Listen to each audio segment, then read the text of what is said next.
Lorsque le tombeau de Jésus a été ouvert pour la première fois, une découverte révolutionnaire a choqué les scientifiques. On dit que l'église du Saint-Sépulcre est le lieu de repos de Jésus. Ouvrir un tombeau après de nombreuses années est susceptible d'apporter des surprises. Une dalle de marbre a été retirée de son tombeau, et derrière se trouvait une découverte jamais vue auparavant.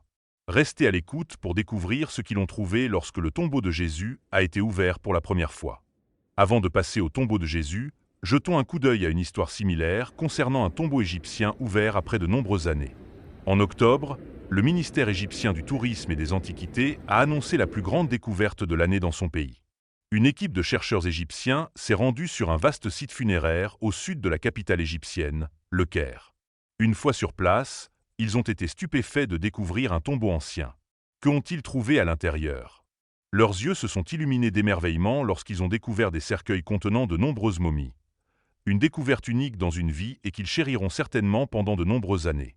Les chercheurs ont soulevé le couvercle d'un cercueil pour révéler une momie parfaitement conservée, entièrement enveloppée dans des linges funéraires qui ont étonnamment conservé les inscriptions hiéroglyphiques peintes. Quelle incroyable découverte après toutes ces années! Selon les égyptologues, le sarcophage appartient à Jéhuti Imhotep, qui était un grand prêtre de Jéhuti, le dieu de l'écriture. Les anciens Égyptiens enveloppaient leurs proches dans des linges après leur décès, car ils croyaient que la vie sur terre n'était qu'une partie d'un voyage éternel, qui se terminait non pas par la mort, mais par une joie éternelle. Vous êtes nés sur terre par l'intermédiaire des dieux et des déesses connus sous le nom des Sept Hathors, qui ont alors ordonné votre destin. Après la naissance, l'âme vivait la meilleure vie possible dans le corps qui lui avait été donné. Lorsque la mort survenait, ce n'était qu'une transition vers un autre royaume où, si elle était justifiée par les dieux, vous vivriez éternellement dans un paradis connu sous le nom du champ des joncs. Ils étaient généralement enterrés à côté de leurs possessions les plus précieuses. Les cercueils ont tous été trouvés empilés les uns sur les autres dans 3 puits séparés qui avaient été creusés à des profondeurs variées. Les découvertes remontent à la dynastie ptolémaïque qui a régné sur l'Égypte depuis l'Antiquité et à la période tardive. Les puits funéraires étaient utilisés comme lieu de repos pour les prêtres, les hauts fonctionnaires et les élites de cette période. En plus des cercueils, les puits contenaient d'autres objets reflétant l'obsession des anciens Égyptiens pour l'au-delà. Cela incluait des statues de Ptah-Soké, qui était le dieu de la nécropole. Il était un dieu composite et est couramment trouvé dans des contextes funéraires. Le dieu est composé de Ptah, un dieu créateur qui était la divinité locale de l'ancienne capitale de Memphis, et de Sokar, un dieu faucon de la nécropole de Memphis. Il y avait aussi une statuette en bronze du dieu juvénile Néfertum. Néfertum est le compagnon juvénile de Ptah et est souvent trouvé avec lui. Ont également été découverts des amulettes, des masques et des figurines Ushabti, censés effectuer des travaux agricoles pour les défunts dans l'au-delà. Tous ces artefacts sont désormais exposés temporairement dans une exposition improvisée à la pyramide de Djosé à Saqqara avant de rejoindre leur nouveau domicile. Le très attendu et bientôt ouvert plus grand musée du monde, le Grand Musée égyptien à Gizeh. Les travaux devraient être terminés, avec une ouverture prochainement. Ce sera le plus grand musée dédié à une seule civilisation dans le monde entier.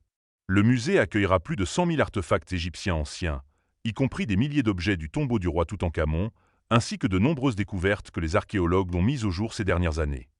Lorsque vous souhaitez faire une pause après avoir été captivé par tous ces artefacts extraordinaires, vous pouvez visiter l'un de leurs nombreux restaurants délicieux. Le musée abritera également un cinéma 3D, un centre commercial, et si les enfants vous rendent fous, laissez leur imagination s'épanouir dans le musée interactif pour enfants. Après tant d'années, la ligne d'arrivée est enfin à portée de main. Personne dans la pièce ne se plaindra avec les vues panoramiques sur les spectaculaires pyramides de Gizeh. Depuis septembre seulement, les autorités égyptiennes ont révélé des sarcophages scellés avec des momies à proximité de la même zone de Saqqara. Ils s'attendent à découvrir plus de cercueils et de nombreux autres artefacts à mesure que les fouilles continuent. C'est une période très excitante pour pouvoir déterrer plus de terres mystérieuses d'Égypte. Avant de plonger dans notre prochaine histoire, aimez cette vidéo, écrasez le bouton d'abonnement et cliquez sur la cloche de notification pour être l'un des premiers informés chaque fois que nous téléchargeons une toute nouvelle vidéo. Nous allons maintenant passer au tombeau de Jésus.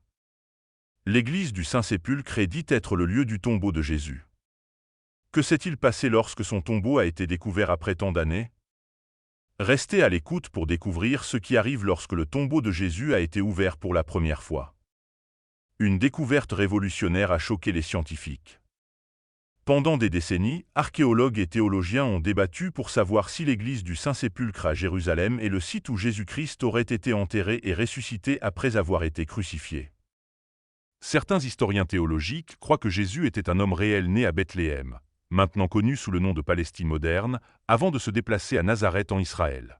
On pense qu'il est mort et a été enterré sur une pierre à l'intérieur d'une grotte. Le sanctuaire lui-même, qui enclôt le tombeau connu sous le nom d'édicule, se trouve au sein de l'église du Saint-Sépulcre ou l'église de la Résurrection. C'est un célèbre site de pèlerinage et un monastère fonctionnel construit directement au-dessus de la grotte où Jésus aurait été enterré. Un autre aile se trouve juste au-dessus du site où il aurait été crucifié. 3 sectes gèrent conjointement le site: l'Église orthodoxe grecque, l'Église catholique romaine et l'Église orthodoxe arménienne. Ces 3 groupes ont convenu que la conservation de l'édicule était nécessaire, mais il a fallu de nombreuses années pour se mettre d'accord sur une méthode ainsi que pour obtenir un financement. Tout doit passer par un ensemble rigoureux de procédures. Même quelque chose d'aussi simple que le changement des ampoules prend des années. Une partie de la difficulté est qu'ils ne sont pas toujours d'accord entre eux. Au fil des siècles, l'église du Saint-Sépulcre a enduré de nombreuses attaques violentes, des incendies et des tremblements de terre. Elle a été totalement détruite, puis reconstruite. Cela a conduit de nombreux experts à douter de savoir si le tombeau avait été déplacé et ce qu'il pourrait contenir, le cas échéant. Le site le plus respecté du monde chrétien, le tombeau a été ouvert pour une période limitée.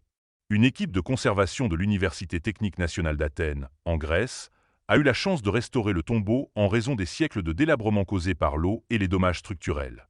Le tombeau avait été caché derrière des dalles de marbre depuis au moins le milieu du XVIe siècle et possiblement beaucoup plus longtemps. Il a été scellé pendant tant d'années dans le but d'empêcher les visiteurs de voler des pièces précieuses en tant qu'artefacts. Quelques heures avant que le tombeau ne soit révélé, les scientifiques ont été confrontés à une découverte surprenante en ce qu'ils l'ont rencontré sous tous les décombres de marbre. Tout leur travail a mené à ce moment. Ils ont découvert une étagère en calcaire où le corps de Jésus était supposé avoir été placé. Une dalle de marbre grise, ancienne et brisée, inconnue auparavant, a été trouvée avec une croix magnifiquement inscrite en son centre. L'équipe de conservation a été surprise de voir combien de la structure originale de la grotte était restée intacte. Ils ont réussi à retirer des dalles de marbre des siècles récents qui couvraient à leur tour des dalles des siècles antérieurs, elles-mêmes protégeant la roche originale. Certains chercheurs ont spéculé que la pierre avait été sculptée par les croisés, tandis que d'autres ont suggéré qu'elle avait pu être incrustée dans la pierre et brisée lorsque l'église a été détruite dans le passé. Selon les historiens théologiques et les écritures chrétiennes, Jésus est mort sur la croix, puis a été enterré pendant 3 jours avant de ressusciter. Lors de l'ouverture du tombeau ancien, les leaders religieux de l'Église orthodoxe grecque, de l'Église catholique romaine et de l'Église orthodoxe arménienne ont été les premiers à entrer dans le tombeau. Étant tout responsables de l'Église, ils sont tous ressortis avec de grands sourires sur le visage, avec un sentiment de bonheur remplissant l'air que cela soit enfin arrivé et qu'il ait pu le voir en personne. Certains disent que le contenu du tombeau fournit une preuve visible que le lieu que les pèlerins adorent aujourd'hui est vraiment le même tombeau de Jésus-Christ. Quoi qu'il en soit, le site est un lieu important pour le christianisme primitif et pour la tradition culturelle chrétienne en général. Certains chercheurs croient que la seule façon de vraiment savoir ou comprendre pourquoi les gens croient que le tombeau est effectivement celui où le corps de Jésus aurait été déposé est de revoir attentivement les données collectées lorsque le lit funéraire et les parois de la grotte ont été exposées. Les surfaces de la roche doivent également être examinées et manipulées avec le plus grand soin pour voir si des traces peuvent être récupérées.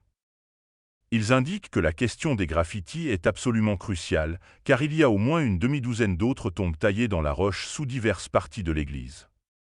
Ils pensent qu'il y a des preuves si seulement on les cherche, et ils ne sauront pas sans essayer. Pendant ce temps, l'équipe de l'Université technique nationale d'Athènes a continué à restaurer, nettoyer et documenter chaque centimètre du sanctuaire pendant des mois.